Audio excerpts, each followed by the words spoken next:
વડાપ્રધાન શ્રી નરેન્દ્રભાઈ મોદીના નેતૃત્વમાં નાણામંત્રી શ્રીમતી નિર્મલા સીતારમણજીએ રજૂ કરેલું મોદી 3.0 સરકારનું બજેટ વિકસિત ભારત 2047ના સંકલ્પને પાર પાડવામાં નવી ચેતના આપનારું બજેટ છે।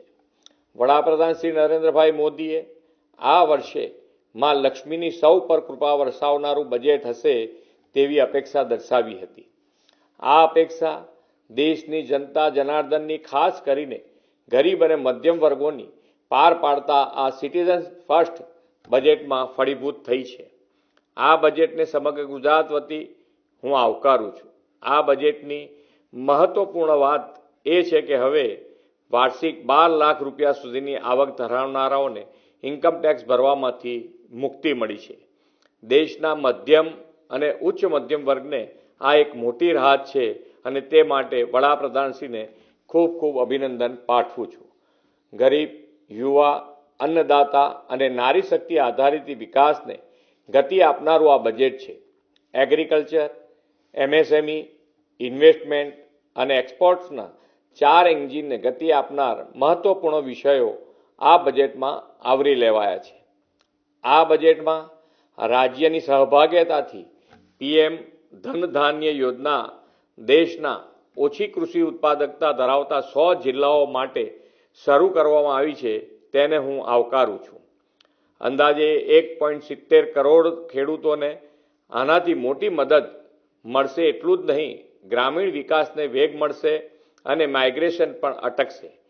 કિસાન ક્રેડિટ કાર્ડની મર્યાદા 3 લાખથી વધારીને 5 લાખ કરવામાં આવી છે તે ખેડૂતોને આત્મનિર્ભર બનાવવાની દિશામાં ઉપયોગી બનશે। કપાસ ઉગાડતા ખેડૂતો માટે મિશન ફોર કોટન પ્રોડક્ટિવિટીની જાહેરાત ગુજરાતના કપાસ પકવતા ખેડૂતોને લાભદાયી બનશે। મેરીટાઈમ ઇન્ડસ્ટ્રીઝ માટે લાંબા ગાળાના ધિરાણ માટે ₹25,000 કરોડના પ્રાવધાન સાથે મેરીટાઈમ ડેવલપમેન્ટ ફંડની સ્થાપનાની જાહેરાત કરવામાં આવી છે। વિશાળ દરિયાકાંઠો ધરાવતા ગુજરાતને આનાથી મોટું બળ મળશે। બાગાયતી પાકોના ઉત્પાદનો સહિત એર કાર્ગો માટે ઇન્ફ્રાસ્ટ્રક્ચર ફેસિલિટીઝ અને વેરહાઉસિંગ અપગ્રેડ કરવાનું પ્રાવધાન કરવામાં આવ્યું છે। ગુજરાતના બાગાયતી પાકોના ઉત્પાદકો માટે આ પ્રાવધાન ઉપયોગી બનશે। એમએસએમઈ સેક્ટરમાં જે પ્રોત્સાહનો આપવામાં આવ્યા છે તેમાં એમએસએમઈની વ્યાખ્યા વ્યાપક બનાવવામાં આવી છે। ગુજરાતના એમએસએમઈને આનાથી વિસ્તૃત બનાવવામાં ફાયદો થશે। એટલું જ નહીં, 5 લાખ મહિલાઓ, અનુસૂચિત જાતિ અને અનુસૂચિત જનજાતિના ઉદ્યોગ સાહસિકોને પ્રોત્સાહનથી એમએસએમઈ સેક્ટરમાં મહિલા સહભાગિતામાં વધારો થશે। ગ્રોથ હબ તરીકે શહેરોનો સર્જનાત્મક પુનર્વિકાસ અને પાણી અને સ્વચ્છતા માટે અર્બન ચેલેન્જ ફંડ સ્થાપવાની બાબત શહેરી વિકાસ માટે મહત્વપૂર્ણ બનશે।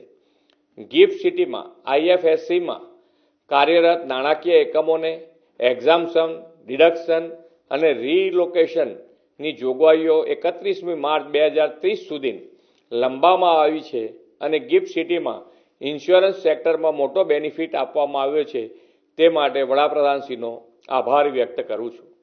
ગુજરાત દેશના વિકાસના ગ્રોથ એન્જિન તરીકે વિકસિત ભારત 2047માં પણ અગ્રેસર રહેવા સજ્જ છે। વિકસિત ભારત 2047 માટે દેશના રાજ્યોમાં સંપૂર્ણ વિકસિત બને તેવી નેમ વડાપ્રધાનશ્રીએ રાખી છે।